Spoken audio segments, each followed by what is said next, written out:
Well, what can I say? Kash Patel was confirmed today. All kind of billions of dollars are being saved. It's Black History Month. Donald Trump just decided that he's going to put statues of American heroes in this beautiful garden. I mean, how much winning can you take is the question. How much winning can you take? I can handle a whole lot of winning, and I want some more winning. I'm ready for Kash Patel to put some cash on that. Hold on one second. We about to get to the bottom of this, ladies and gentlemen. This don't make no sense whatsoever. Welcome to the Dark Waters channel, where we explore mysteries, figure out the truth, dive into politics, and anything else you want to know about. That's what we doing over here, baby. Let's go. Ladies and gentlemen, boys and girls, there's a lot going on in the world right now. Kash Patel just got confirmed. Benny Johnson is running around with congressmen spiking footballs all over the place. But we're going to start with plane crashes. Why are we starting with plane crashes? Because something very interesting just came to the forefront in the news. It's a story on News Nation, and it's a pilot talking about a drone, which you will say is a UFO, but it's drones, that damn near slammed into the wing of a plane at 20,000 feet in the air. Yeah, let's take a listen to this. I need to make sure that this doesn't feed back on you. Give me a second, because there's a lot that needs to be done here. But I need you to take a listen. So we got plane crashes, right? We got all kind of crazy stuff going on.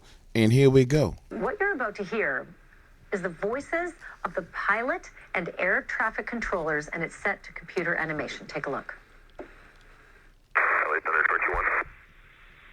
Troy 2-1, go ahead.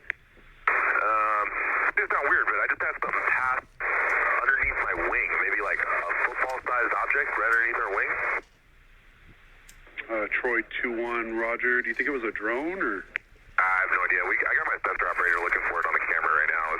We'll see if we can find it. But it's like a dark gray cylindrical object, and it was probably the size of a football, and it passed maybe 10 feet under our right wing. Troy 2-1, Roger. Thank you for the report. Keep me advised if you find anything else out. Yeah, we'll do. We're looking for it now. And so, correction. LA Center, Troy 2-1. We got stuff on air-to-air radar. We're trying to get visual on it. Troy 2-1, Roger. And LA Center, 094, bearing from us for about 60 miles is where it is now. Troy 2-1, say again.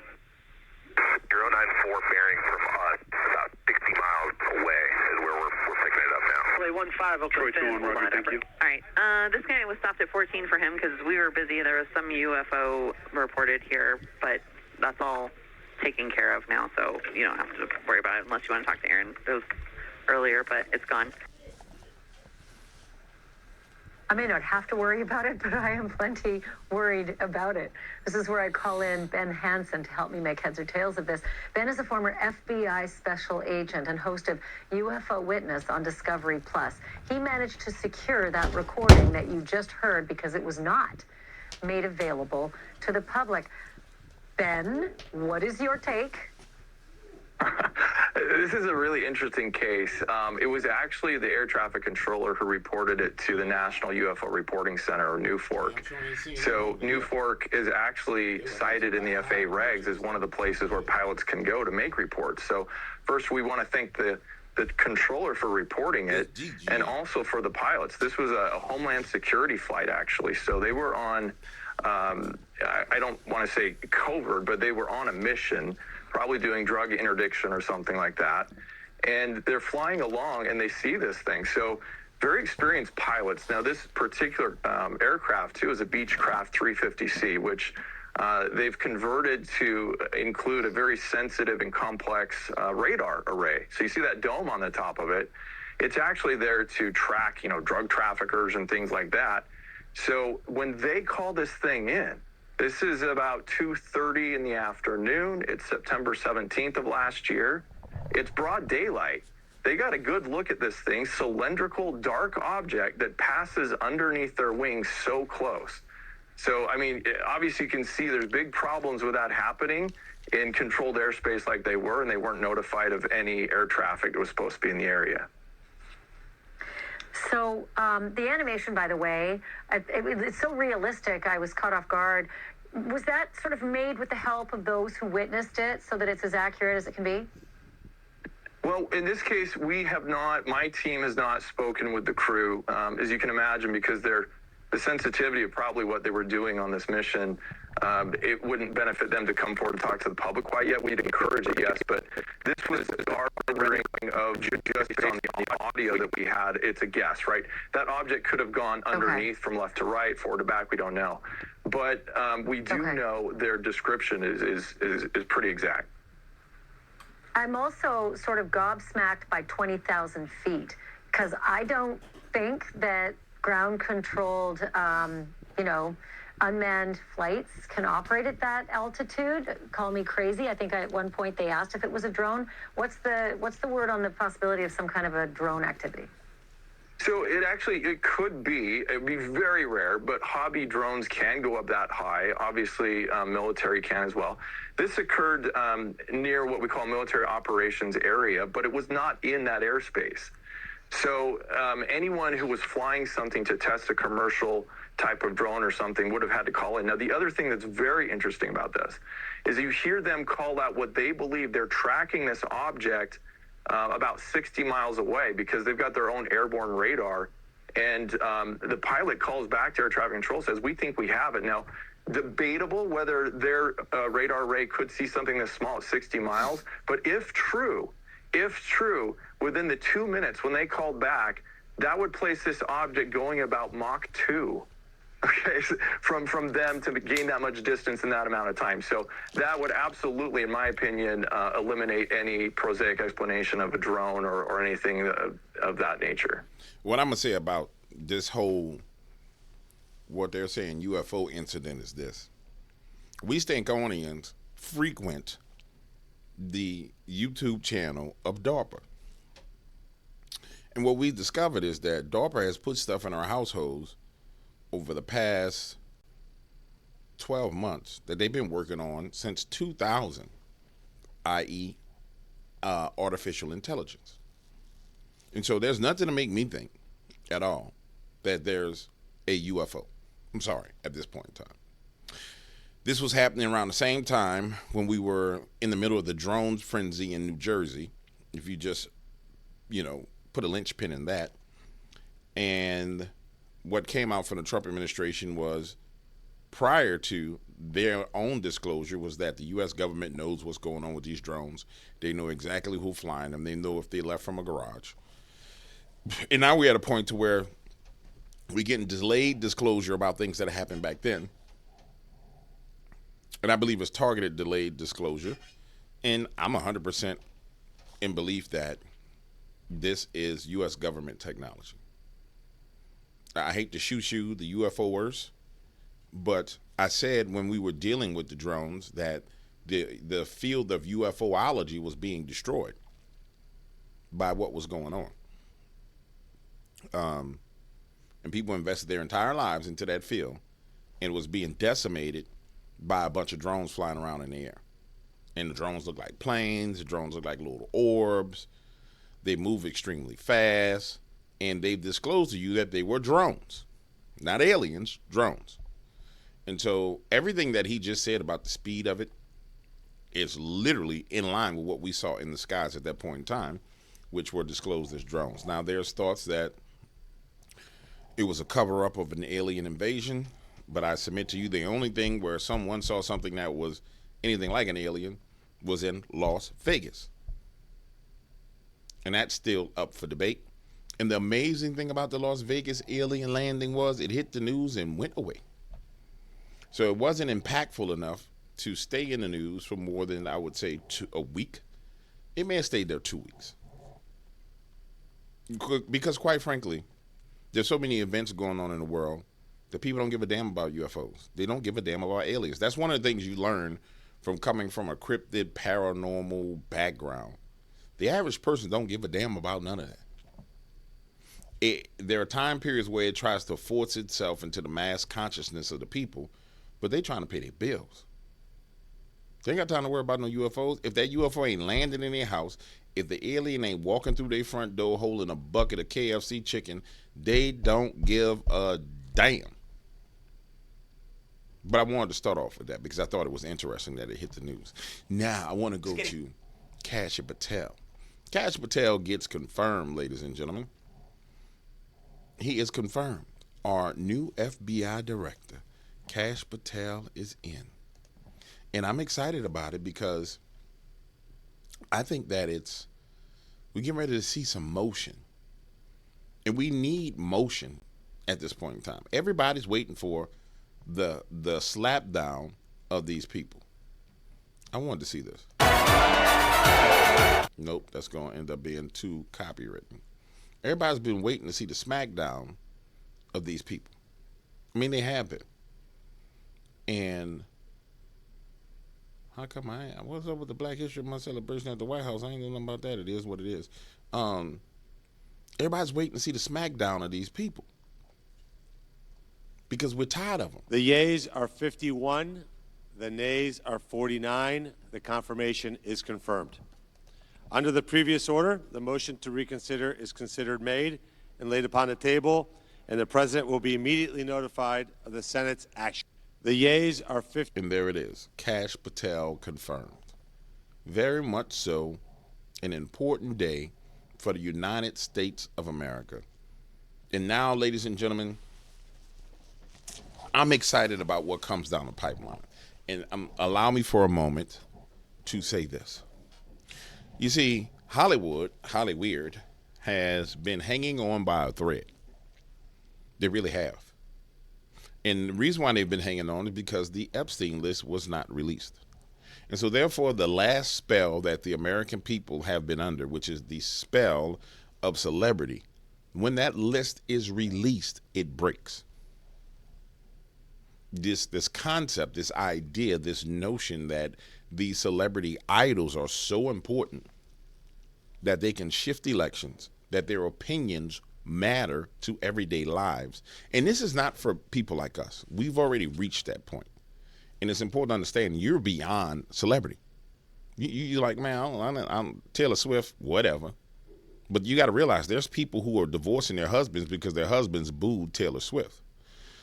You got to understand that there's people who were upset, and there were people who voted for Kamala Harris because, not Whoopi Goldberg, because Oprah Winfrey said that she was good, even though Oprah was paid $2.5 million. You got to understand, those celebrities still do have sway over brainwashed people. And as this comes out, it destroys that grip, that stronghold that is there. And so I'm excited about the possibility. And I'm calling it a possibility at this point in time. I believe that Kash Patel will do what he says, or else the outcry will be so severe against him, he will have to step down. That's one of the things that I'm certain of. If he does not do what the American people want to see him do, what he's been mandated to do by the American people, Kash Patel will have to go. I don't feel like Kash is the kind of guy to play those games. But I'm excited about the possibility of this coming out because at the end of the day, it destroys Hollywood. And it destroys the existing infrastructure of the entertainment industry, which is the last stronghold in America. For example, they're putting on a play where this girl is going to play, this witch, literal witch, is going to play Jesus Christ Superstar. Let me see.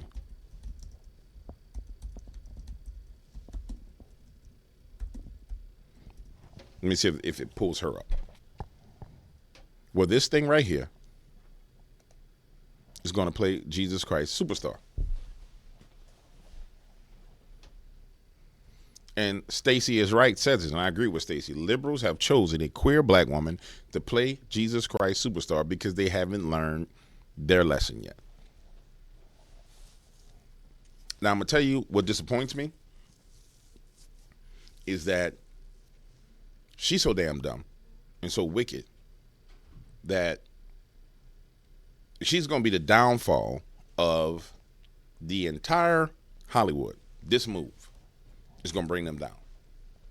And if you if you've been looking at the events that have gone on around America from a spiritual perspective, you know that these people have been turned over to such a reprobate mind that they don't even see how destruction is hitting them.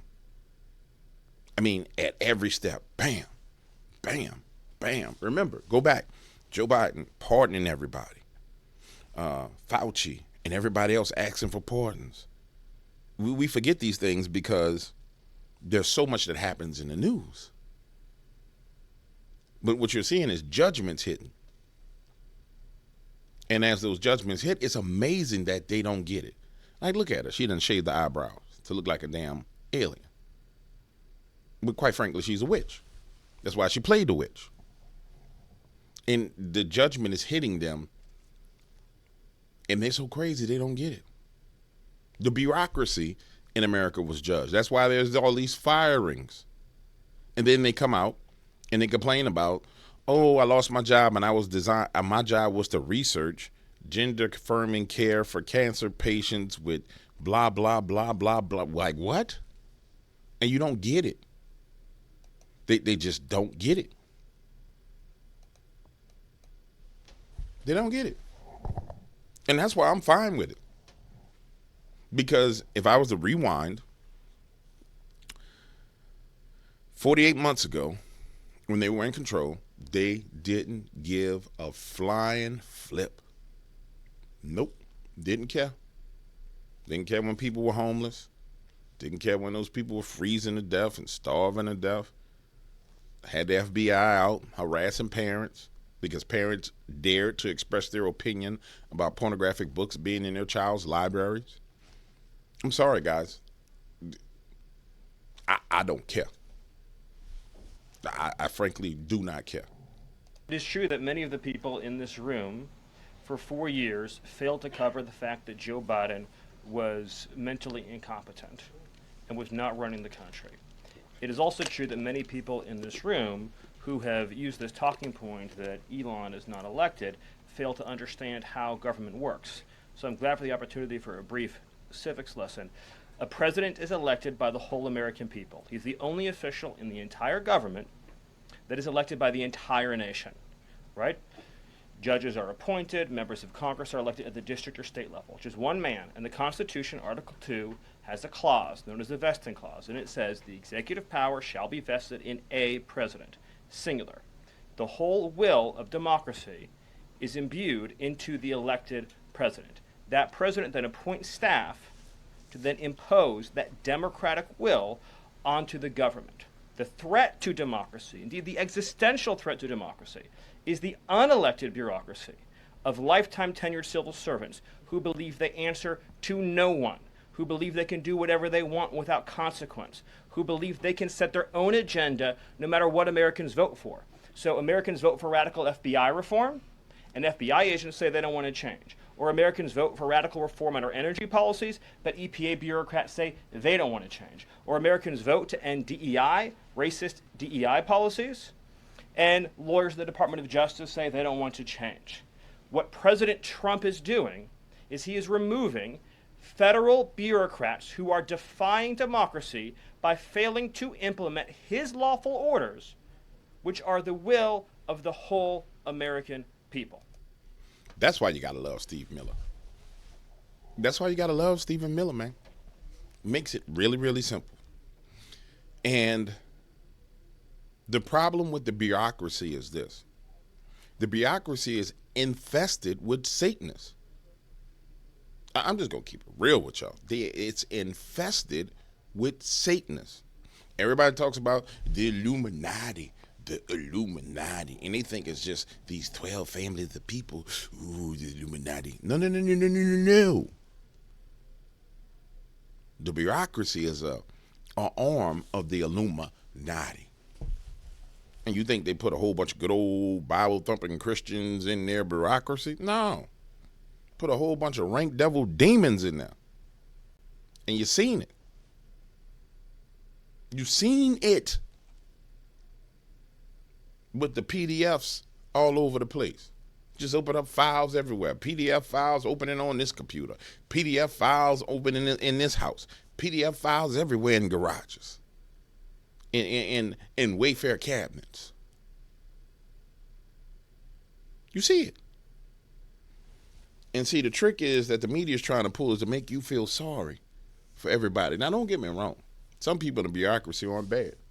I ain't gonna lie, everybody's not bad. But there's some people that got to go.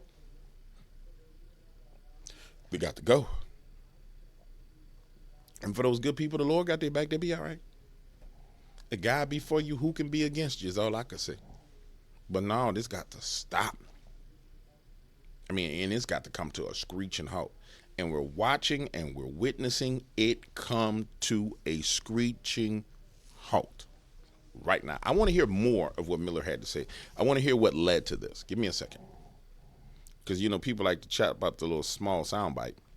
But it ends up with Stephen Miller. It's always, there it is. Somebody's always challenging him, and here comes the challenge. Trump has spoken about replacing income tax with tariff revenue, especially with all this waste, fraud, and abuse that we're seeing cut. Is that a possibility? Absolutely. And in fact, if you think about the China tariff revenue that we're estimating is coming in from the 10% that we just added, plus the de minimis thing, that it's between $500 billion and $1 trillion over 10 years is our estimate.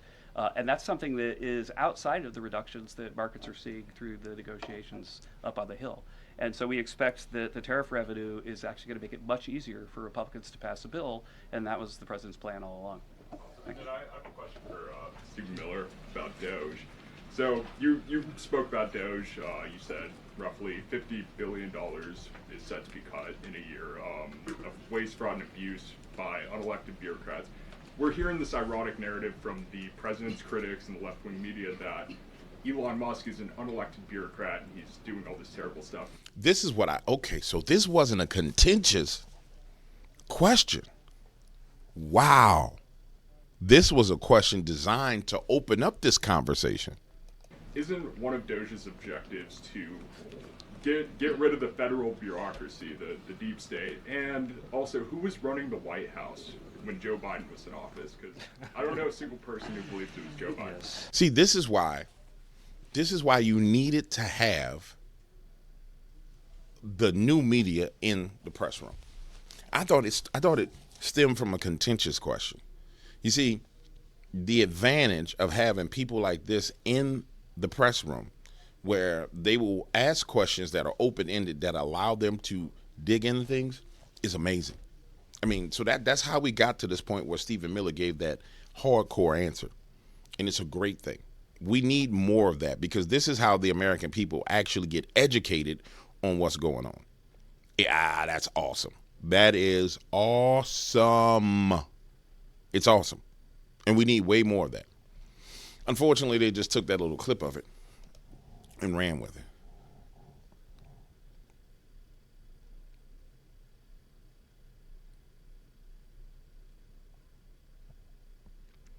Now, Project Veritas are heroes. They are national treasures. We have to say this, that Project Veritas is a national treasure. What amazes me about Project Veritas, and more importantly, what amazes me about the bureaucrats in the deep state, is their inability to realize that you are targets of these type of operations.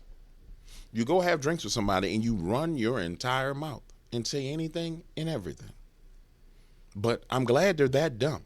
Let's hear. Because this says, breaking, Department of Education operating as rogue sanctuary program for illegal immigrants, hiding secrets from Doge and Congress on encrypted app. Watch this. If they actually knew, Congress actually knew that we don't. My bad, guys. Give me a second. Yeah, Congress actually knew that we don't have that. There would be a lot of problems. Why? Because we would be like positioned as like being a sanctuary. You know, they have like sanctuary cities. We would be considered like a sanctuary program where we're spending federal dollars on illegal immigrants. Like they shut off everyone's access to everything. They're like, in the building looking through everything. I'm telling you, it is insanity. It sounds like a bad movie. Yeah. It's like Democracy Falling should be like the title of the movie. I mean, if you want to have a conversation with somebody, you do have to take it offline, but you're not supposed to. So. I mean, you have to now. Yeah.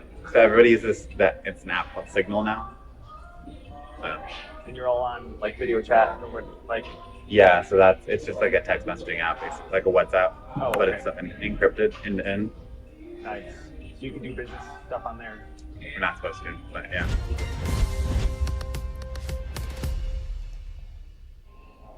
What I do is I oversee a team of...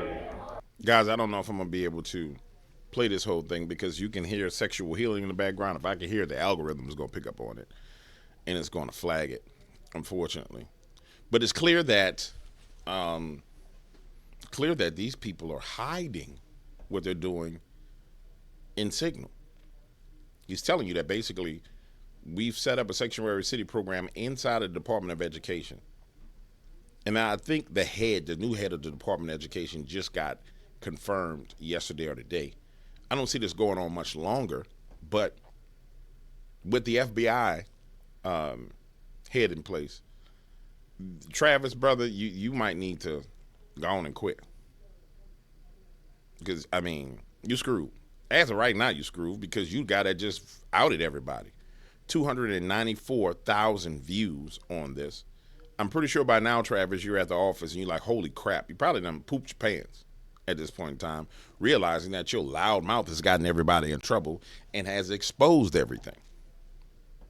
But guys, this bureaucracy and this fraud and this corruption is a cancer inside of America's government.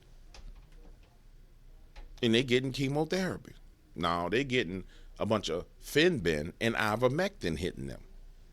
That's what's going on inside the American government. The cancer is getting a treatment. Chemo, Fenbin, ivermectin is what they're getting hit with. The bureaucracy is getting hit with a cancer-killing medicine. And it's a great thing. It's a fantastic thing.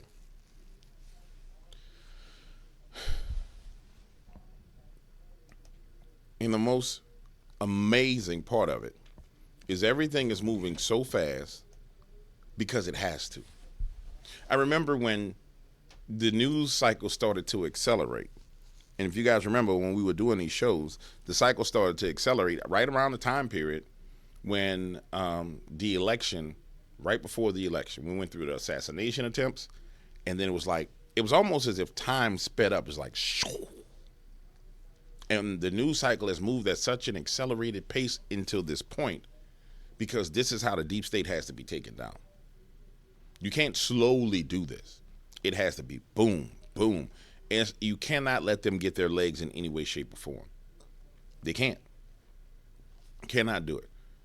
And this is something that's very dear to my heart. Listen to what beautiful Christy Nome has to say. Watch this. I was just going through some of the folks that we've pulled off the streets to deport out of this country because of President Trump's focus on making America safe again. Here we have a guy named Gonzalez who's been convicted of sodomy of children less than 13 years of age. He has been sentenced to prison, but he is out of our country now, thanks to President Trump. Another guy here who is arrested and has been removed, but he was convicted for possession of distributing child porn. So this guy was distributing that throughout the country, illegal alien, gone from our country now. Here we have a Chinese national convicted of murder, now is gone, a citizen of China that came here and was convicted of killing people in this country that are gone thanks to President Trump. Thank you to all the brave men and women that are out there deporting these illegal criminals. They get up every day to do it and are making our communities safer. Listen. I'm still not sure if the American people are ready for the next phase of deportations. That's what worries me about the spine of the American people. It doesn't really worry me about the spine of conservatives in America. But you need to understand that we picked up a lot of moderates. We picked up quite a few Democrats who've been coming over at this point in time because they realize it's all a grift and it's a game. But when we get to the point to where we have to deal with the people who the media has framed as if they are not criminals. Now, let's be clear. If you came into the country illegally, you broke the law. But the media is going to a deep, they went to a deep psychological operation to draw a wedge between someone who's committed a crime and hurt someone like the people she's talked about and the person who's just here and came in and got a job and that's living in the shadows. They've created a very distinct distinction or different classification of the criminality of these people. However, by law, they are all criminals. And so I don't know if the American people can stomach what has to happen next. I know I can stomach it. I'm pretty sure you can stomach it. I just don't know if the moderates and the new converted Democrats can stomach them taking people. It don't matter if it's the mother and the children, the husband and the wife, and putting them on a plane and sending them back home. But that's what has to happen. Now, when all the entitlements get cut off to them, a lot of them are going to leave. But I want to mention something else that's very important for us to understand. There's been this contention over entitlement programs in the federal government for years. And the face of entitlement programs has always been a black face. I'm not trying to be racist or racial, but we just need to talk truth. When they talked about entitlements, the Democrats would show a black face, right? Because that's what they love to do. They love to weaponize the skin of a black person against everybody. But when we actually look at it, and we look at the numbers, it was $66.5 billion spent just in taxes and tax incentives and givebacks and all the rest of that for illegal aliens. So essentially, going back to Obama's time period, black people they've used blackface to cover up their crimes of what we would call it embezzling and funneling money to themselves via entitlements programs through illegals. But black folks took the hit for it in the public perception because it was entitlement programs, welfare, this. And the face that they've used for welfare has been African Americans in the inner cities. And I know that we're going to get to this point where they're going to try and get African American people to be upset, or black Americans. Let's not call them African Americans. Let's call black Americans to get upset about this. But you need to understand that you were the face that they put on the wanted poster. The Democrats. You the face they put on the wanted poster with the number at the bottom. But the rest, the money came in and they was giving it to illegals and then pulling the money from them and doing all these other things. But they slap your face on the poster on the wall. You need to understand that. And when we get to that point where we have to deal with these people that are here illegally, don't let yourself don't pick that fight. Don't get in that battle for them people. If anything, you need to be pissed off at the Democrats unlike you've ever been pissed off, because that's what's being exposed right now. How they used you as a shield. Nah, you ain't got to listen to me. You can believe, I don't know what I'm talking about. It is what it is. But that's what done happened. That's exactly what done happened.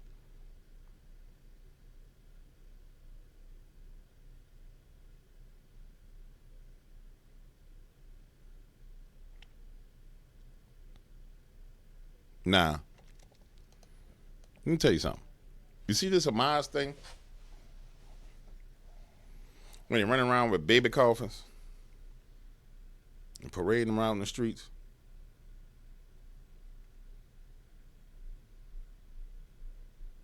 And you see how they walking around in America's streets with the pro-Palestine flags and all the rest of this. Donald gonna mess these people up. He gonna mess these people up. This about to end bad. And how do I know this? Because he's proposed a solution to the problem. He's giving you the carrot. He's giving you the carrot. You ain't seen the stick yet. We saw one general get hit, but we ain't seen the full stick, but he gave you the carrot. But you need to see the visual of this.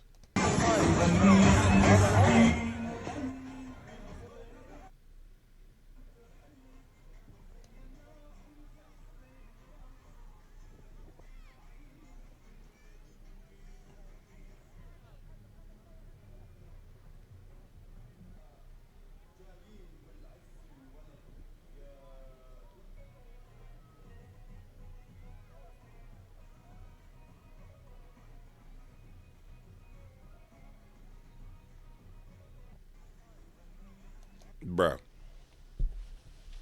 understand, that's going to end bad for them. It really is going to end bad for them. And if you understand negotiations, you understand what was offered. Hey, America's going to take over Gaza, and we're going to develop it. But the people there, we're going to get them to move to other places, and then we're going to build a big, beautiful place, and the buildings are he's even said it. The buildings are destroyed. Who wants to move into a place where the buildings are all rubble and destroyed and this and this?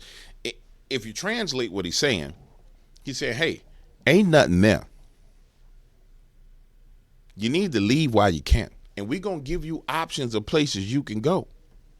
But if you decide to stay there, God help you. That's what the man been saying. That's what Donald Trump has been saying. And it went so far as to him and Netanyahu talked about it. Trump, Netanyahu.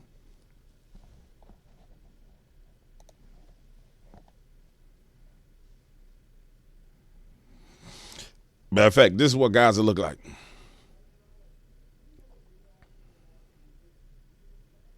Look at that.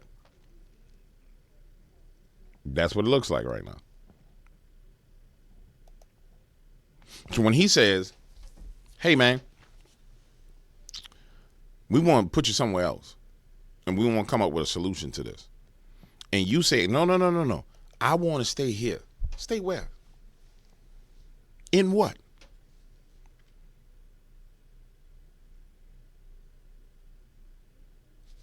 No logical person wants to live in that kind of situation. Now, of course, there's buildings in the background that are there that haven't been completely pummeled and destroyed, but no logical person wants to stay in that. There's nothing logical about that.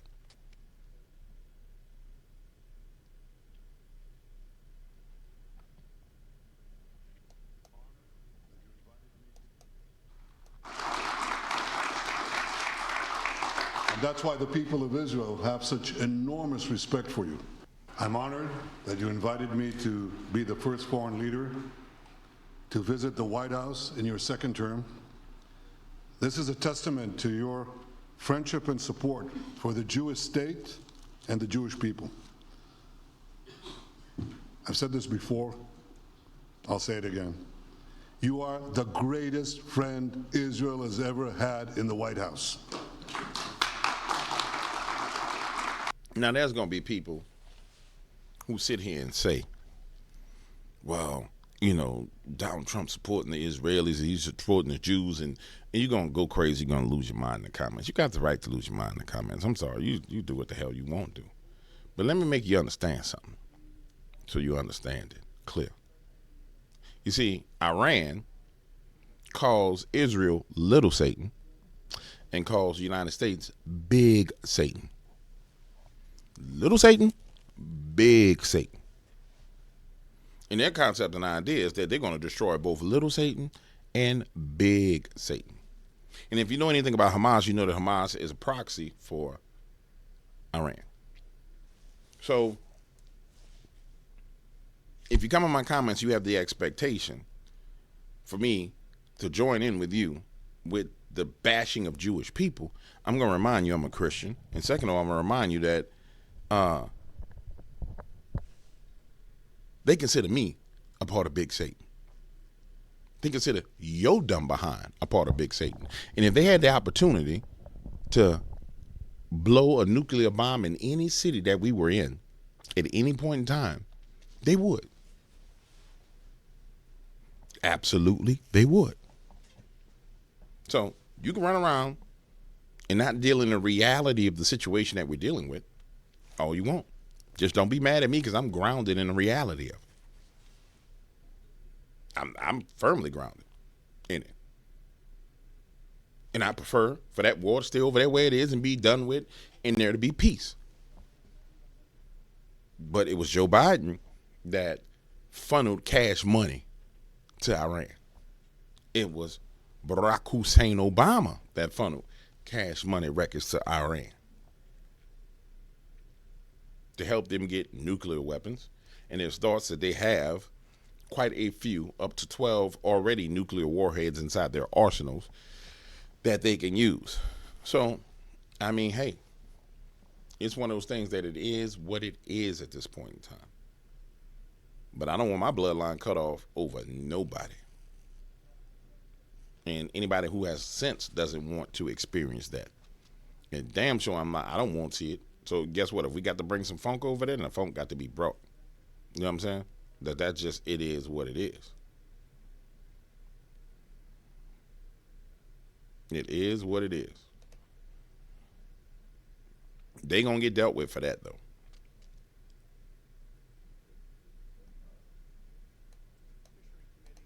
Now, Kash Patel is sitting. Wait. Judiciary Committee. What? Hello, Juanita Broderick. Kash Patel is himself causing such fear in D.C. that it's a great thing. And I hope the fear of the Lord goes before Kash Patel. It hits everybody. Hits every last one of these politicians. Every last one of them that's got foreign offshore bank accounts, and just destroys them, forces them to either quit or puts them in prison. Because that needs to be the option. You quit or you go to prison. Now, you need to get back all the money that you stole. They need to claw back all those billions of dollars from those people and leave them to live a life like we live. Go get a job at Home Depot, dog. Earn a living. Go cut some plywood and some lumber for the little old lady. You know what I'm saying? Instead of going to the halls of power and stealing from us. The best punishment, honestly, to me, I know we all want them to go to prison, but honestly, the best punishment for these people is to strip every vestige of power from them and leave them in a status of being an ordinary person, where they have to look back on their life and say, I remember when, knowing there's no way to get back to that point. I remember when I remember when I knew, I remember when I did. Honestly, that's the perfect punishment. But they can do that while they're in prison as well. But to be free roaming around with for a powerful person, to be free roaming around with no money, no connections, no nothing, having to start from the bottom and working in McDonald's is the perfect punishment for these bastards. Judiciary Committee, what crimes it was that he was concerned about that caused him to plead the fifth. Kash Patel, mark my words, will cause evil in this building behind us, and Republicans who vote for him will rue that day. Who was that right there? Well, that's bug-eyed Peter Schiff. I want to see what Peter Schiff had to say. They can't even get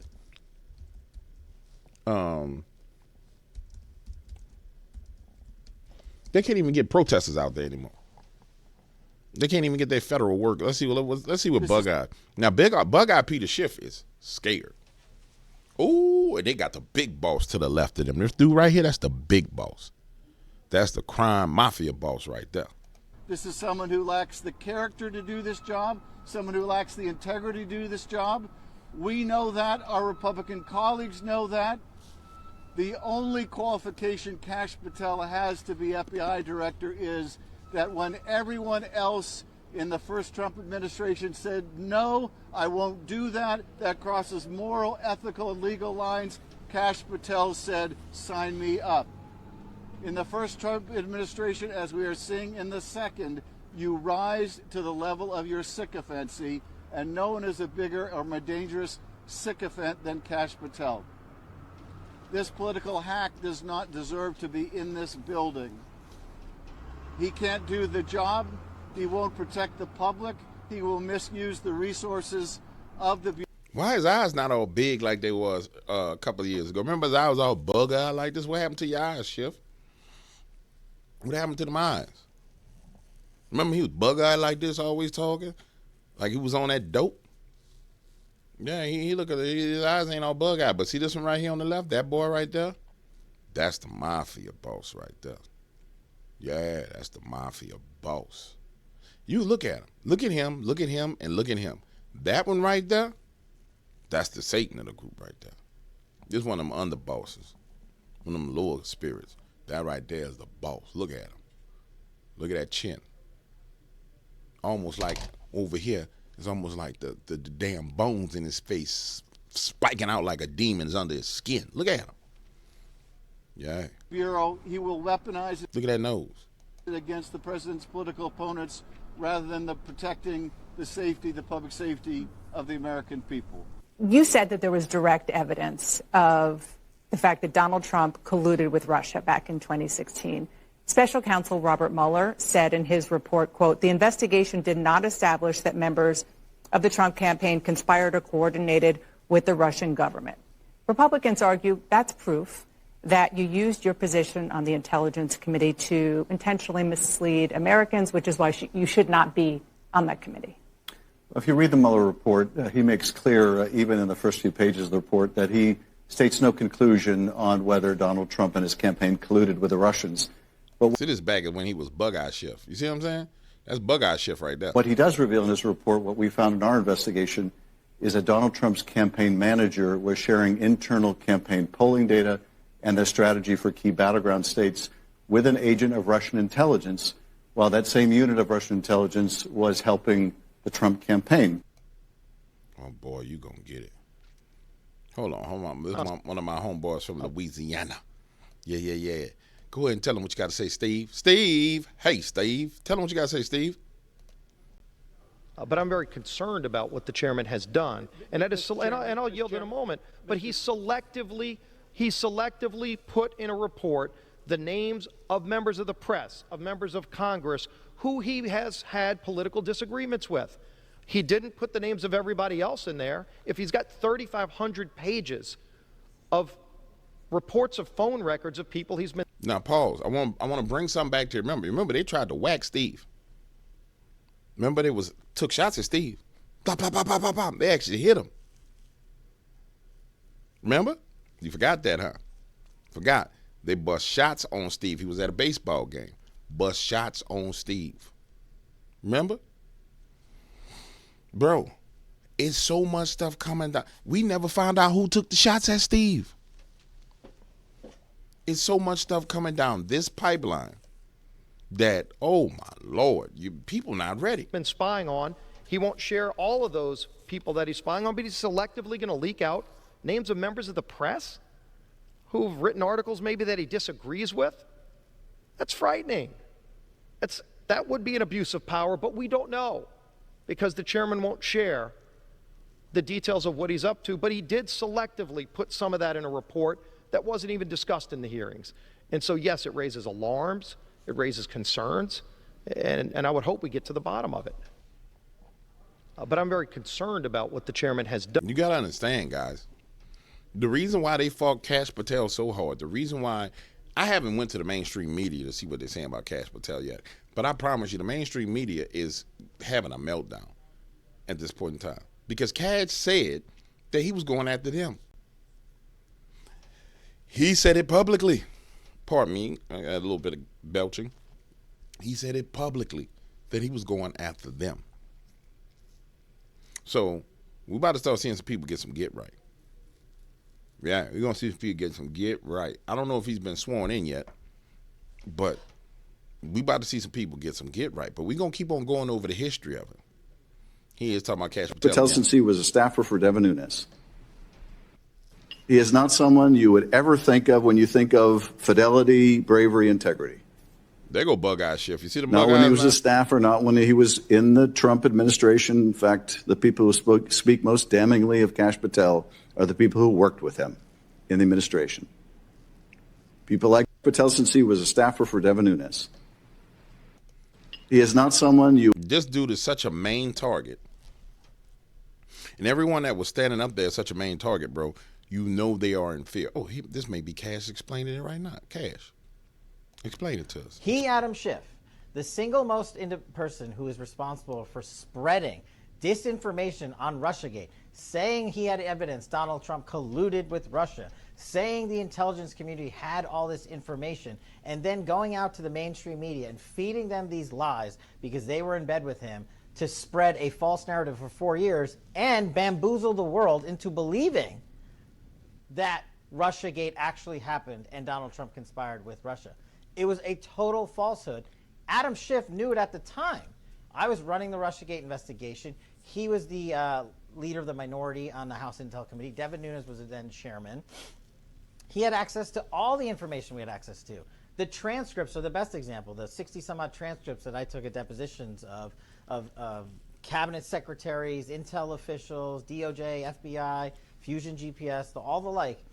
We finally forced those deposition transcripts to light, and what did they show?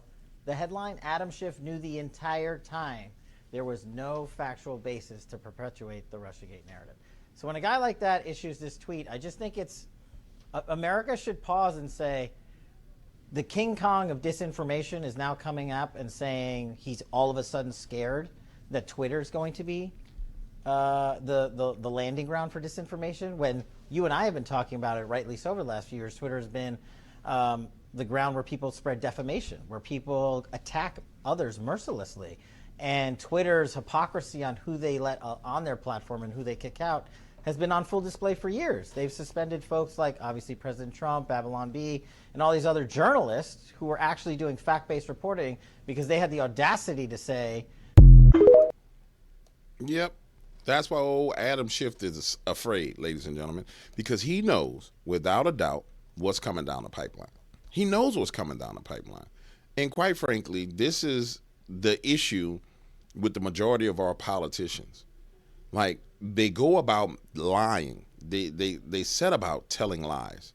And then when all of a sudden the truth hits them, this fear rises. And they thought they wouldn't get caught. Honestly, ladies and gentlemen, they thought they would not get caught. They figured, hey, we're so powerful, we're so influential that no one can touch us. We're untouchable. And it just so happened that that's not what went down. I'm sorry. I'm interested in seeing, I'm very interested in seeing what Kash Patel has said.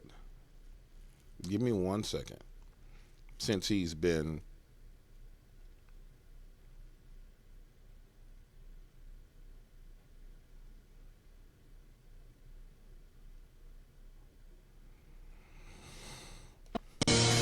Life in Christ is everything. It gives peace and everlasting joy.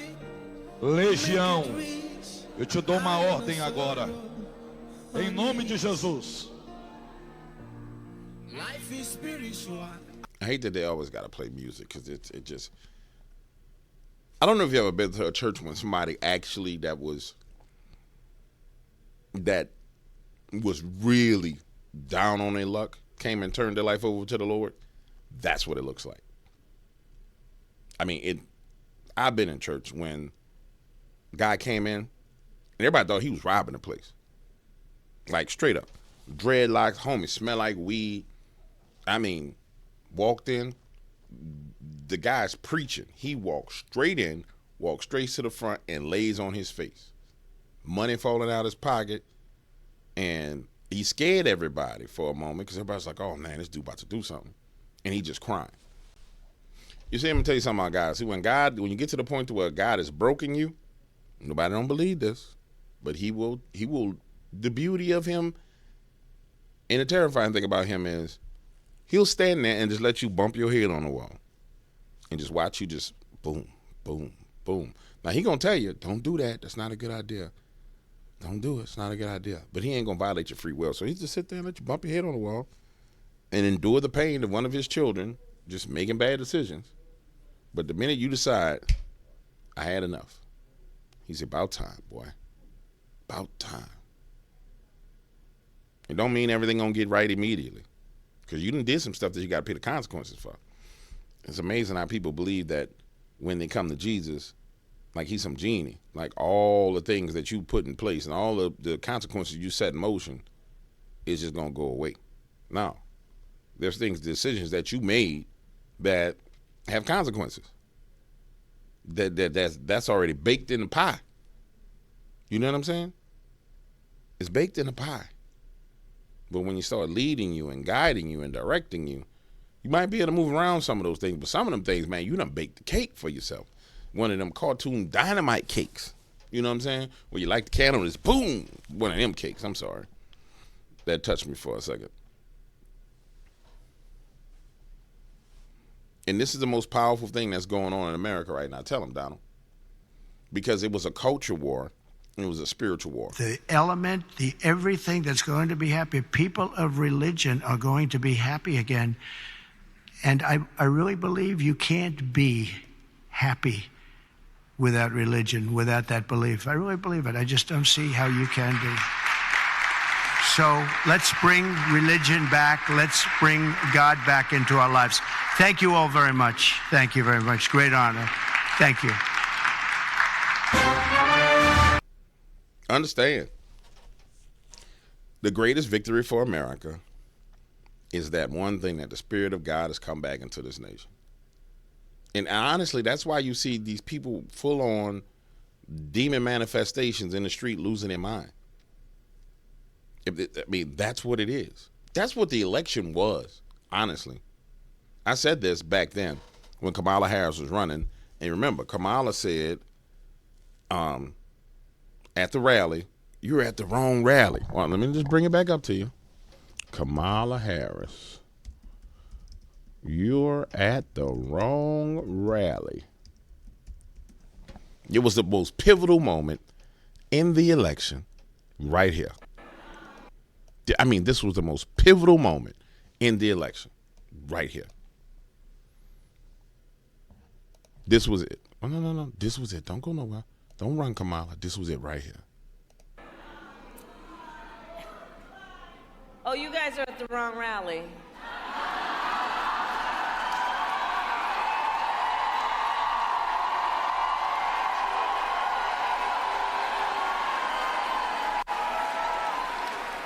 No, I think you meant to go to the smaller one down the street.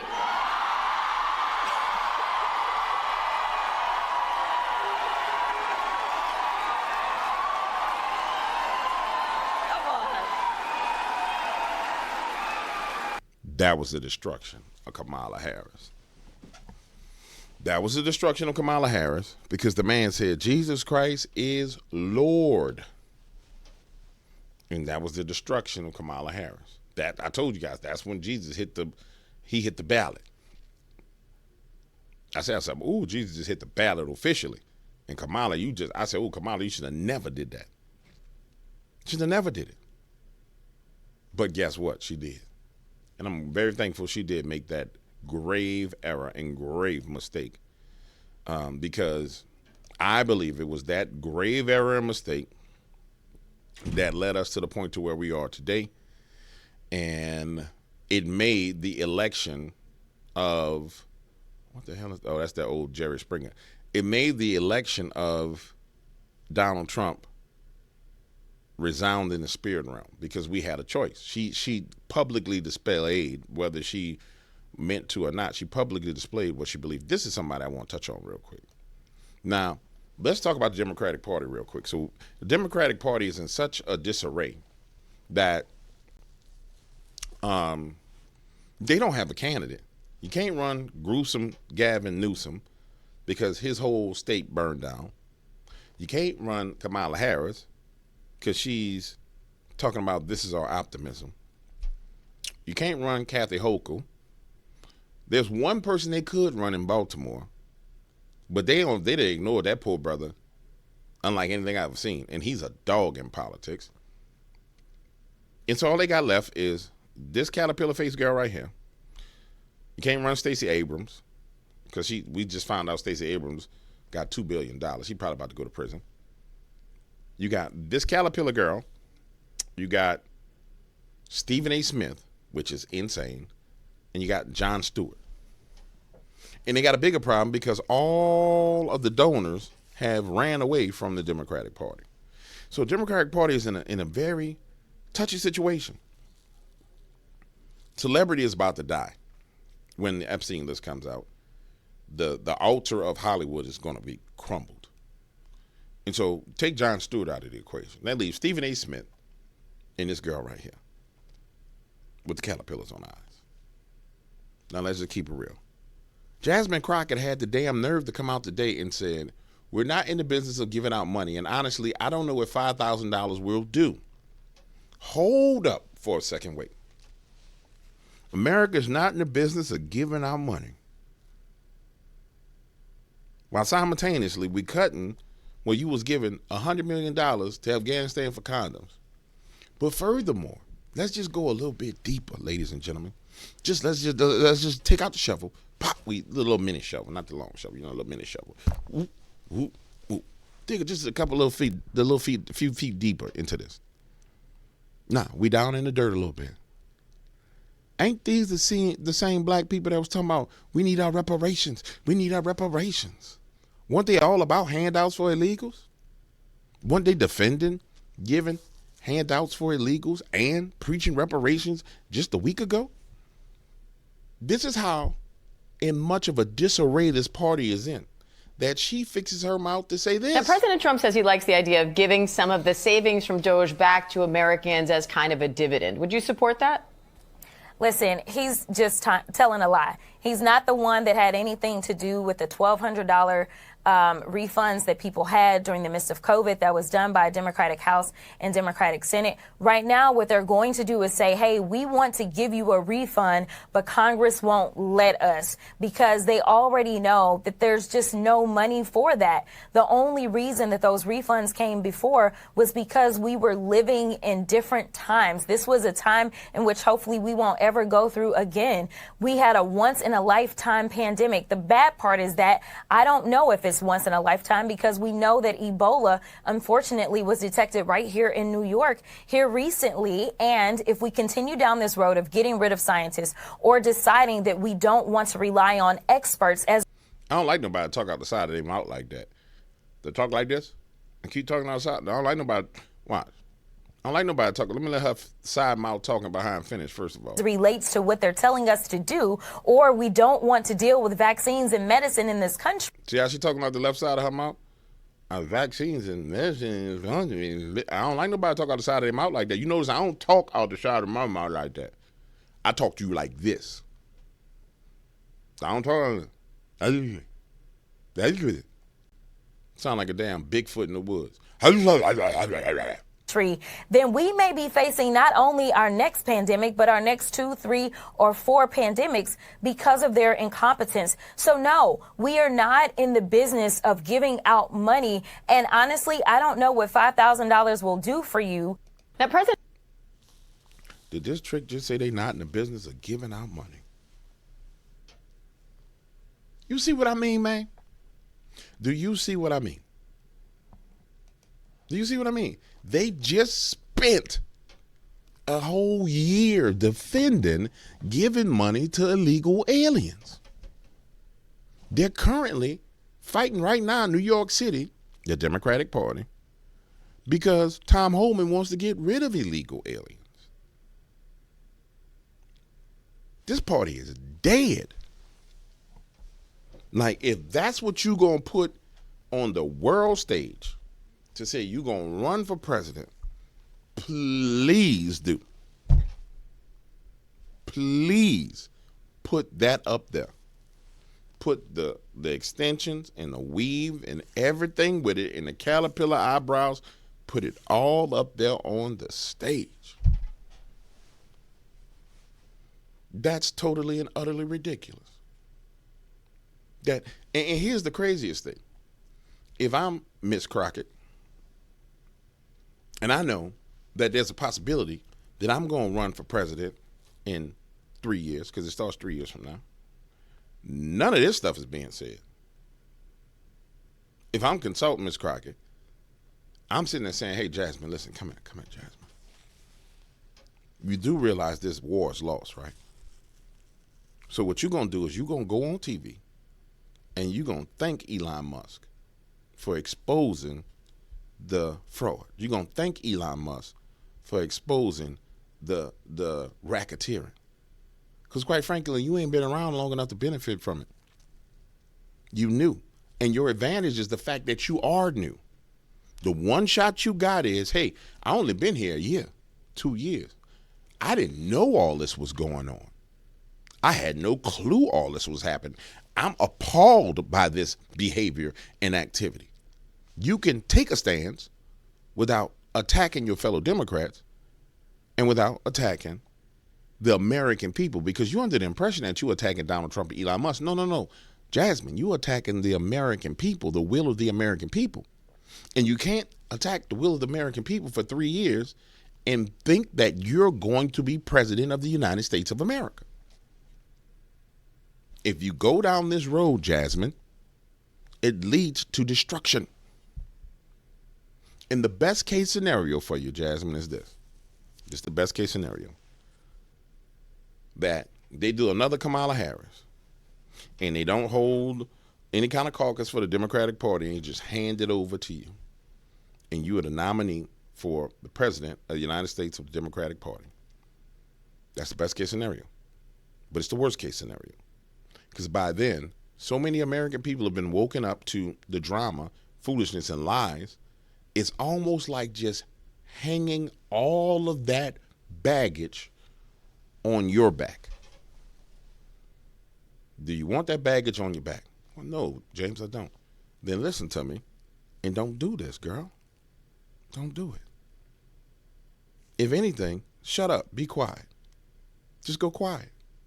Let the media say, well, Jasmine Crockett been real quiet. It's better to be quiet than to be wrong. But nope, she won't do that. So guess what's going to happen? Jasmine's going to be destroyed. And then I'm going to show you somebody else.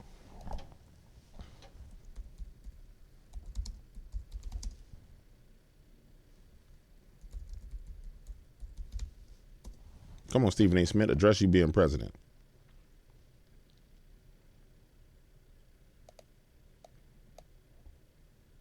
This is him talking about will he run for president.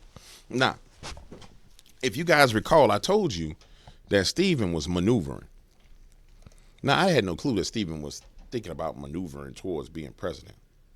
And I'm going to share this with you. I'm going to keep it real with you. Having your name in the hat for president of the United States is a very powerful thing for name recognition.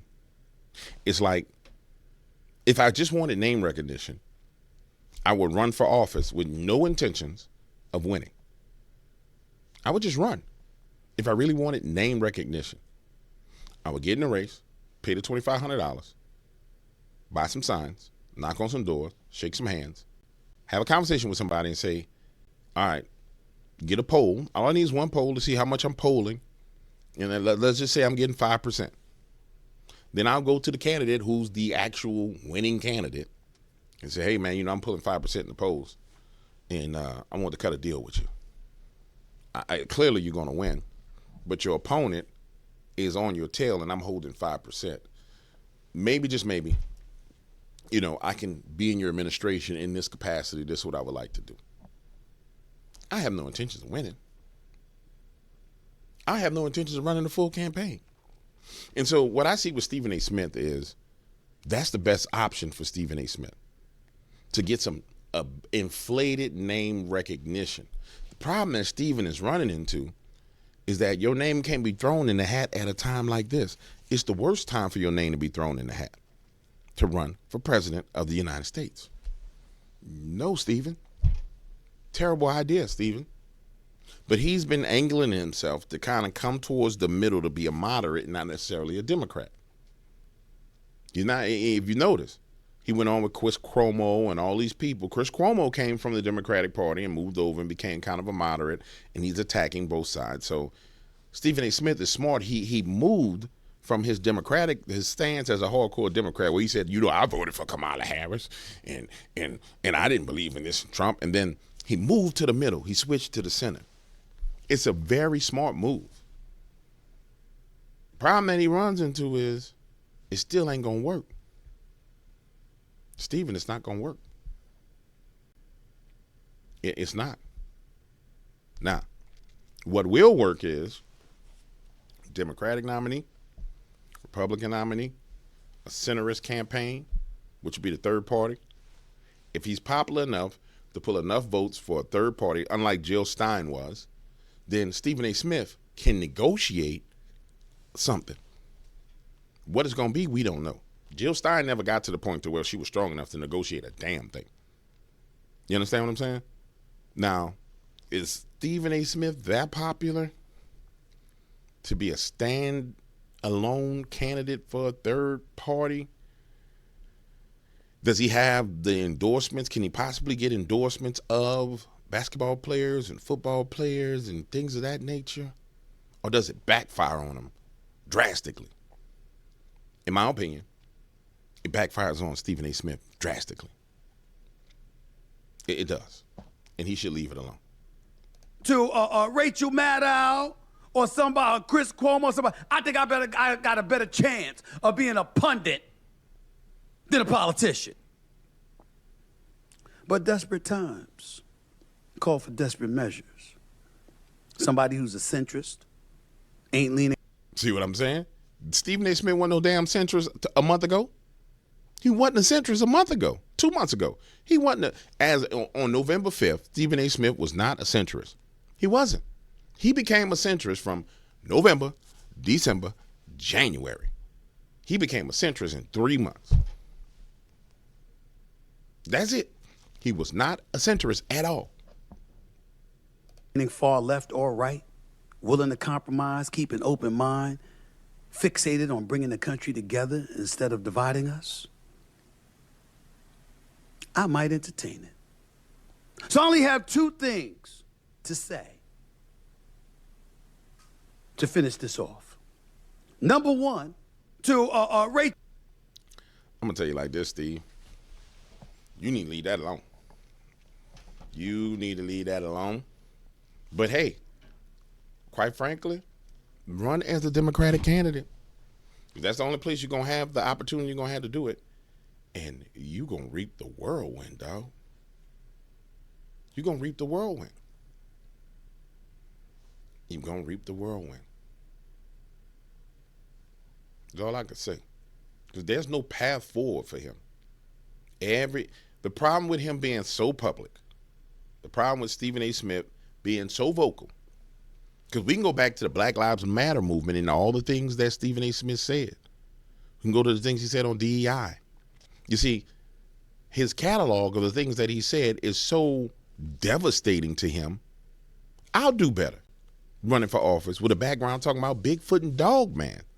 I could shoo that away before he shoos the things he said. Somebody, Mr. Williams, it's my belief that you believe in cryptids. Absolutely. What do you mean? Absolutely. And I call for the United States government to release the information that they have on these creatures that are in the woods. There's clearly something there. If you think the UFO phenomenon is a big thing, disclose what's really in the woods that's affecting the lives of American people. Boom, done deal. I'm running through that question. I don't care. Shit, we know it's real. Everybody knows something in the woods. I can run through that. He can't run through Black Lives Matter statements. He can't run through all the DEI statements. He can't run through the things that he said about Republicans in the way he said it, in the tone that he used. This same passion right here, ladies and gentlemen. This right here, listen to it. To Rachel Maddow or somebody, Chris Cuomo or somebody, I think I got a better chance. See that passion? That Break your mind out. Chris Cuomo. That alone, that tonality alone, that level of certainty is so hard to undo that he can't do it. That's what everything for Stephen A. Smith has been about since the 5th of November. It's been about undoing the certainty that he had in his voice when he was talking on the behalf of Democrats. So in his mind, I can see it, guys. In his mind, I got 3 years to work my way to a position in a spot and this and blah, blah, blah, blah, blah. It ain't going to work. It ain't going to work because the only way it works for you is you come all the way over to the side of Republicans or conservatives. You ain't going to be able to be in the center. You got to come all the way over. When you get over here, you're going to get mollywopped. Because everybody going to say, dog, what's wrong with you? We don't believe none of that stuff you saying. We don't believe nothing you got to say, Stephen. Nah, we don't believe nothing you got to say. You a lie, Stephen. You's a lie, and the truth ain't in you. And don't get me wrong, I respect Stephen A. Smith. I think as a sports pundit, he is untouchable, un-F-wittable as a sports pundit. Historic in nature, his accomplishments are bad, pardon my language, awesome. But when you start stepping into the arena of politics, bruh, there's nothing there for you. Nothing. But it goes back to what I was saying earlier about everything about the Democratic Party at this point in time being about celebrity and stardom. But even that mountain is going to crumble with Kash Patel. So that little bridge that he's standing on where, I'm popular and that bridge of popularity is about to be crumbled. That house that's built on sand, there's a storm coming. There's mighty waves getting ready to crash in. And you ain't getting that, bro. You ain't getting that. Guys, I hope y'all okay with me keeping going. You know what I'm saying? What you say, Steven? And he called me and he said, I'm trying to buy the bills, et cetera, et cetera. And he said, quote, Stephen A., if them get in my way, I'm going to get them all back. I'm going to run for president. That's exactly what he said. And so when I tell this story to folks in the NFL, they said, so it's our fault. And I said, basically, then I joke around about it, but I... See, all this kind of stuff going to come back to haunt this man. I mean, he has no clue what he's done. No clue.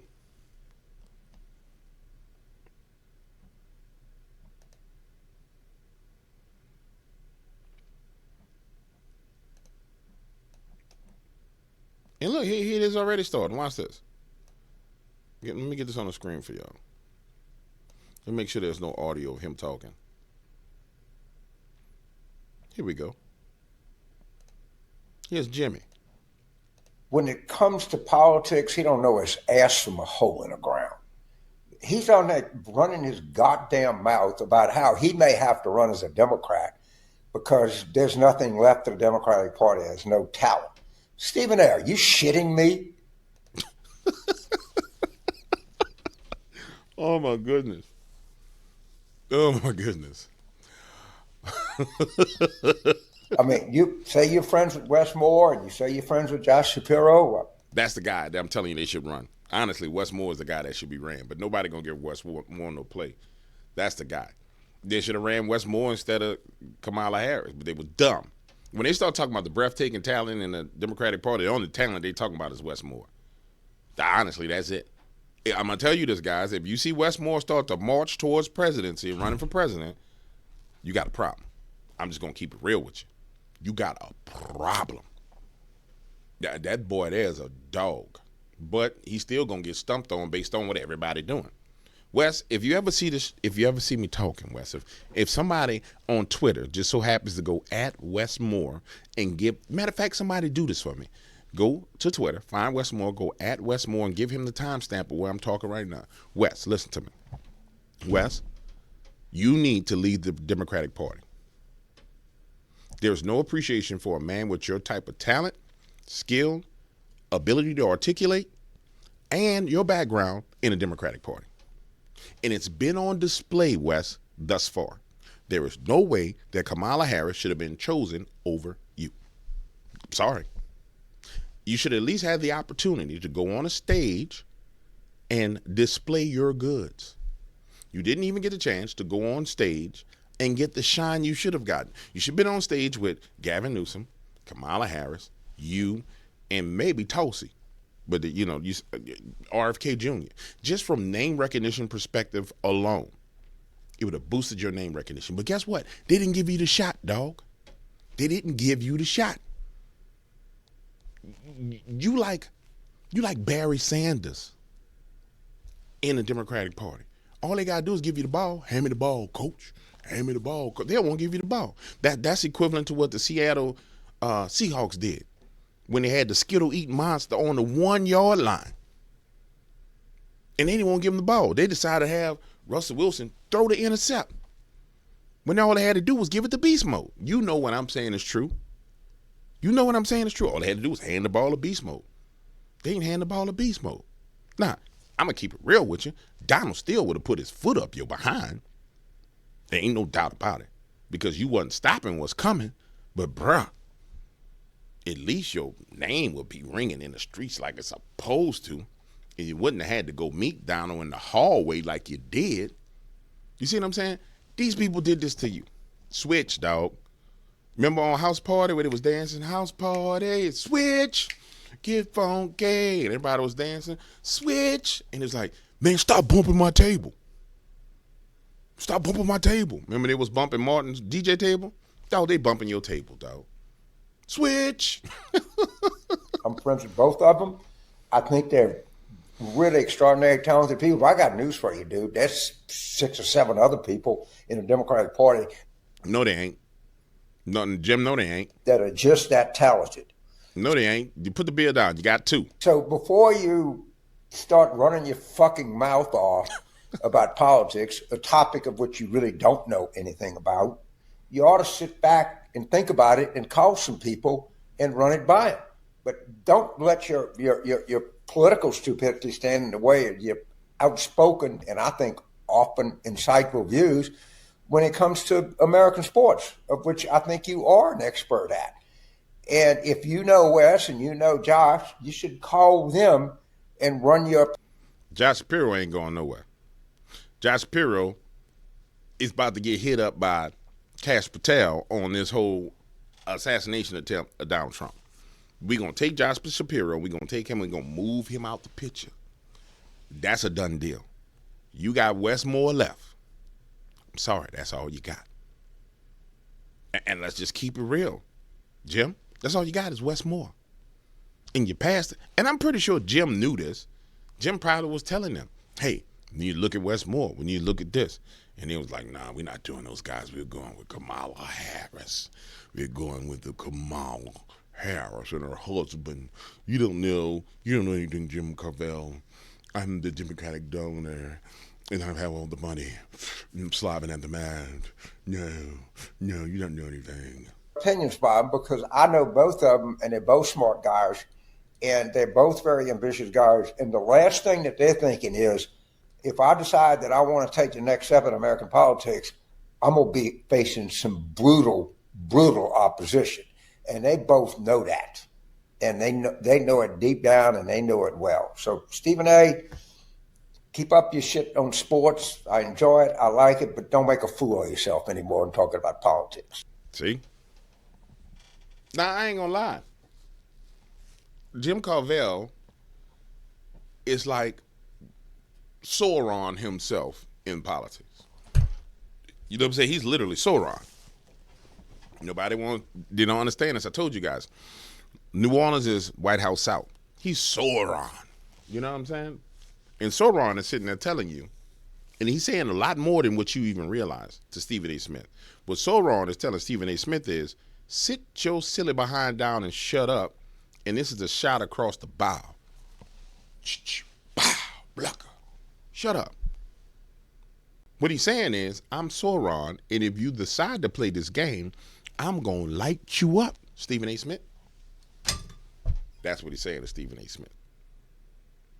Now, ladies and gentlemen, I hope you're enjoying the show. I'm not sure how long I went. I feel like it's been going on an hour, but at this point in time, I feel like we can keep talking. I got some things I need to do, but I'm going to keep going. You want to know why? Because there's so much to cover.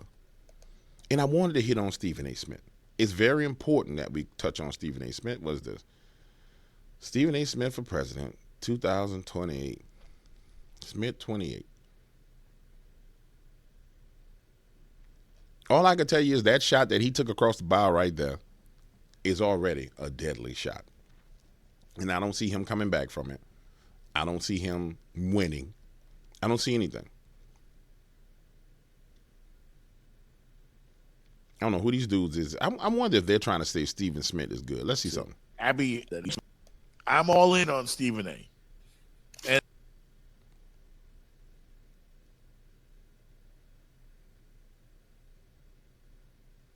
And the folks on CNN last night, Carrie Champion and I forgot the name of the young African American lady that hosted, Abby Phillip.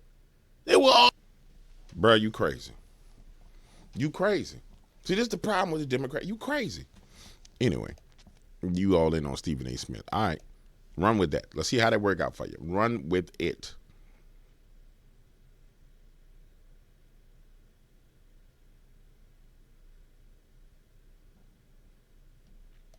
This was something that some videos I saw earlier that is crazy. Viva Mexico, don't send us back. And I've said this before, and I haven't been able to really understand the thought process behind these people. Okay, so you want to stay in America, and you don't want to go back to Mexico, but you're waving Mexican flags in America. And so when the imagery comes back of you protesting, the American people got to see you marching in the street, blocking traffic with Mexican flags inside their nation. And for the liberal mind, not the conservative mind, but for the liberal mind, at some point in time, that imagery is going to break the spell. And whoever's like organizing these things, like if I'm the organizer, I will walk out there and I say, give me every one of these damn Mexican flags right now. And I'm handing out American flags. And I'm taking every last one of those signs. Give me them signs. And you're not protesting to stop immigration. You ain't going to stop the deportation. You're asking to stay and for them to put a process in place where you can stay. You can have a leg to stand on if you're saying, hey, I want to stay. Please let. If you begging to stay, you got a process. But making demands? No one is illegal. No one is illegal. Viva Mexico. Viva Mexico. Viva Mexico.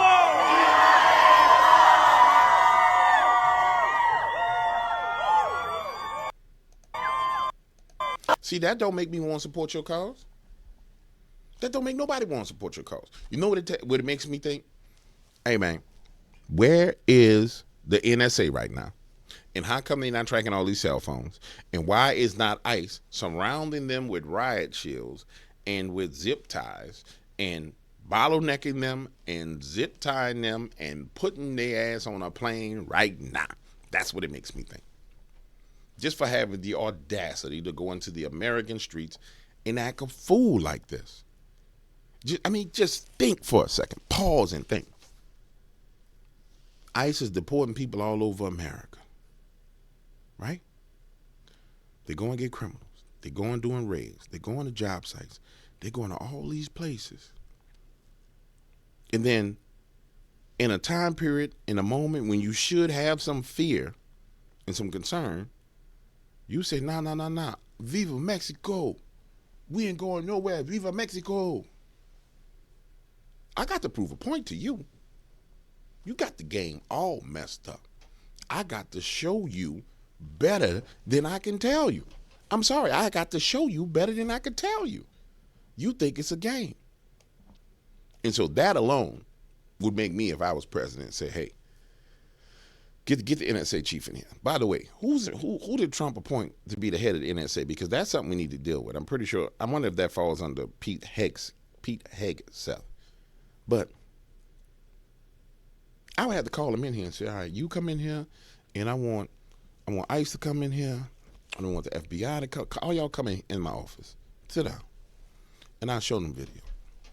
And I say, what's being done about this crap right here? I'm going to need these mother to be rounded up. Well, Mr. President, we're not sure if they're all illegals. Go find out. Matter of fact, here's what I want you to do.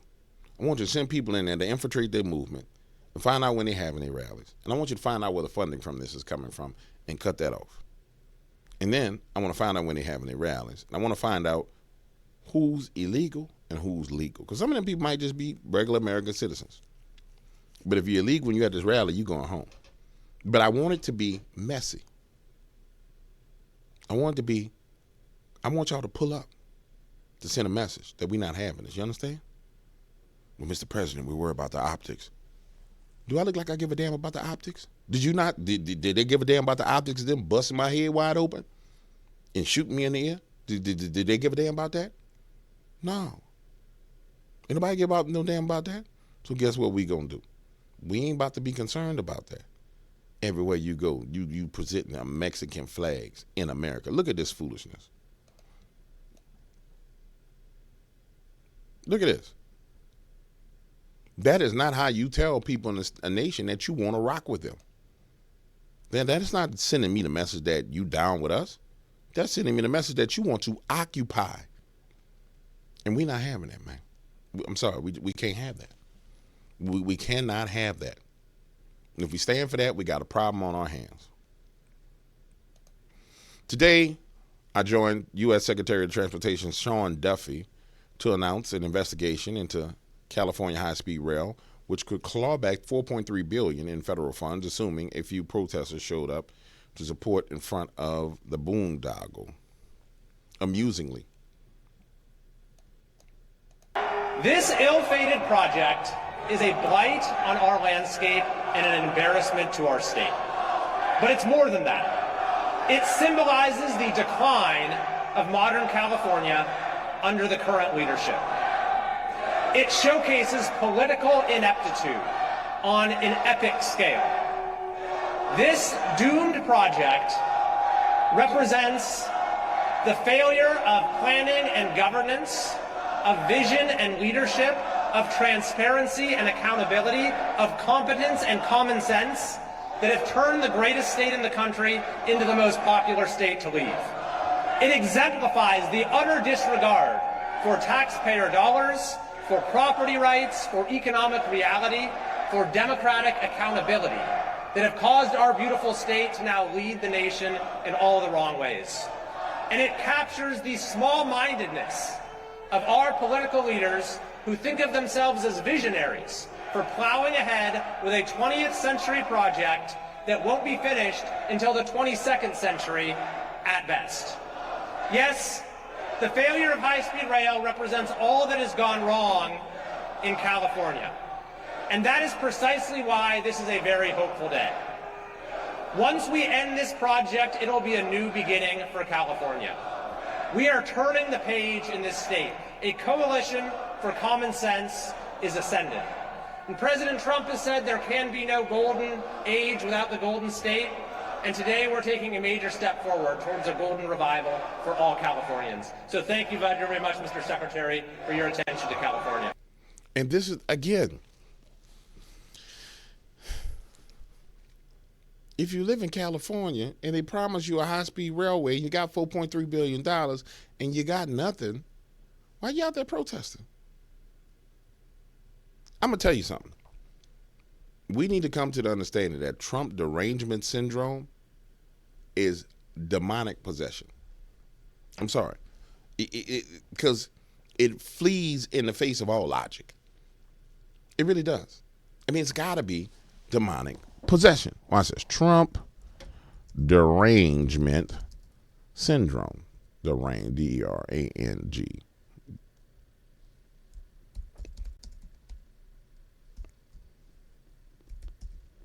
It's got to be demonic possession. It's literally got to be that.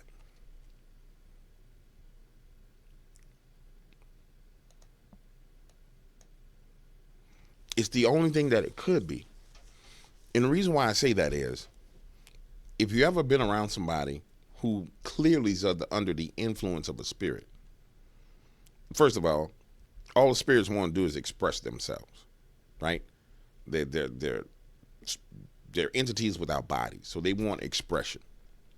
In the process of expressing themselves, absolutely they destroy the host, but they only want to express themselves. You understand what I'm saying? In the Bible, Paul talks about a time period where he was in, I think it was Ephesus he was in, and he was preaching the gospel, and it was a blacksmith that he had come into contention with. And the blacksmith was talking about how everybody saw their god fall from the sky, which was Diana, and they saw the image of her fall from the sky, and the image was pretty much on a rock. And so when the angels fell, they fell as stones and rocks. It's why when you looked at that video that came from the Euphrates River, and there was a image of a Russian angel that people found, it was like, man, this is a fallen angel. It fell in that image, right? But the spirit itself only wants to express itself. And so these expressions that you see where people are losing their minds, and it's irregardless of the cost of anything around them. It's one of the things we went through earlier when Trump ran the first time. You know, family members turning against family members over politics. It was what the media was digging into deeply. Oh, if you voted for President Trump, then you shouldn't come to Christmas. That was just months ago. You know, they voted for President Trump, they shouldn't come to Thanksgiving. If you really understand what they're saying, it's demons talking to people who are demons. And somebody, well, GW, there's no way that, that is demonic oppression. Well, quite frankly, it is, because the process that the media uses to bring you into agreement with them. When you really think about it, it's a genius satanic maneuver. I mean, all I got to do is get a legion of demons with me, get on TV every day, start screaming and hollering and saying stuff, blah, blah, blah, blah, blah. And as you come into agreement with me on TV every day, they just shooting through the TV, boom, boom, boom, boom, because there's no space and time in the realm that they exist. So they're both with me and right next to you at the same point in time. And you just coming into agreement with them, breathing them in. I'm watching MSNBC, Rachel Maddow. Then you start sneezing. Achoo, achoo, achoo. And it's inside of you like this. Got them now. Yes, I'm inside of their body now. Yes, I'm looking around. Oh, is that his mother with an American flag and a cross on her neck? Yes, I shall divide them today. Oh, look at his son there. Yes. Yes, I'm going to change his gender. Yes, I'm going to change his gender. Hold on. Yes. I'll be back. Let me not let him know I'm here yet. Zoop. And the person goes back to talking normal. But this is what goes on. Now let's just watch it. I want to know how you can vote. We can't answer the door right now, but if you'd like to leave a message, you can do it now. Shameful. Are you the one that walks by here and always screaming at people? No, I haven't walked by recently. Okay, because a lot of people walk by and scream. Yeah, I'm not surprised. You are voting for the devil. Don't you know that? No. Why are you voting for him? Because I believe he is the moral candidate. Oh, my God. F you for that one. That's moral? Exactly right. That's how your side acts. Oh, my God. That's He's how the you most guys... immoral person around. In your opinion, that's okay. Oh, Yeah, I'm sorry. Have a nice day. Have a nice Now tell me that's not demonic. She said she walked by the person's house and then ring the doorbell and then curse the person out. Now imagine if that lady had opened her door, what that would have escalated into. Don't believe it's demonic? Let me watch something else. Here we go. Fuck you, fuck your Bible, and fuck Elon Musk. and that weird little human shield he carries around with him. That thing has never heard the word no. Let's face it, that little... You talking about that man child, the weird little human shield. I don't think I need to go. I don't like her language, so I'm not going to go too much further. But I mean, she started it off showing you. Here it is. Fuck you. Mm-hmm. Fuck your Bible. All right, next. Don't think we need to go any further.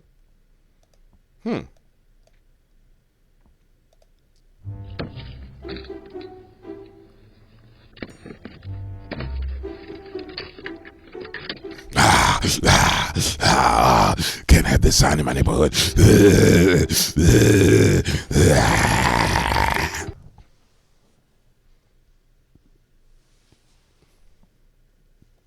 I'm telling you, bro.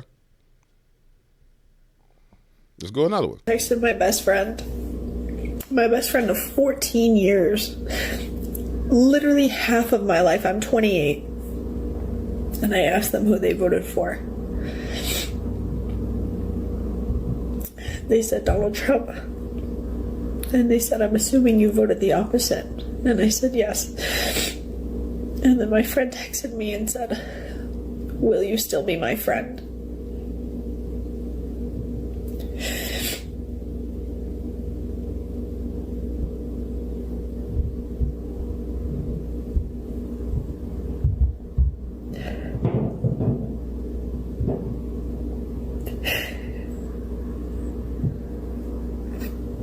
Half of my life, this person is my best friend. I don't understand what the contention is. If they're your best friend, you've known a person half your life, and they decide to vote different than you, what's there to cry about? This shouldn't even be a conversation as to, are you still going to be my friend? Should be like, all right, bro, you know, it is what it is. But see, I'm telling you, it's demonic oppression and possession.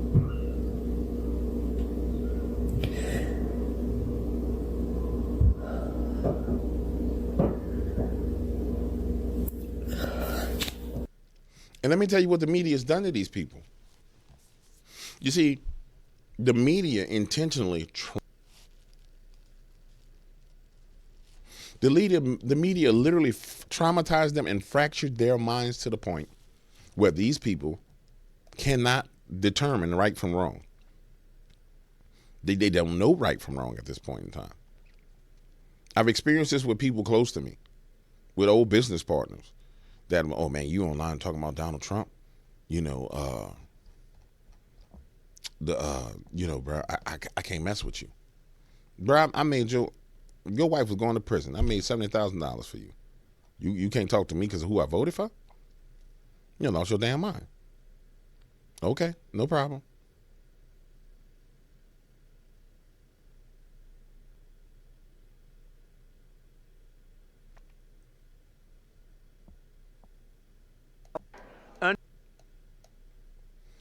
Instead, let's cover this. It is, after all, Black History Month, and the Democrats have said nothing about black folks and history at all. But here comes Donald J. Trump saying, the National Guard and America heroes will have the following statues. Remember, it's Black History Month. Democrats, black Democrats.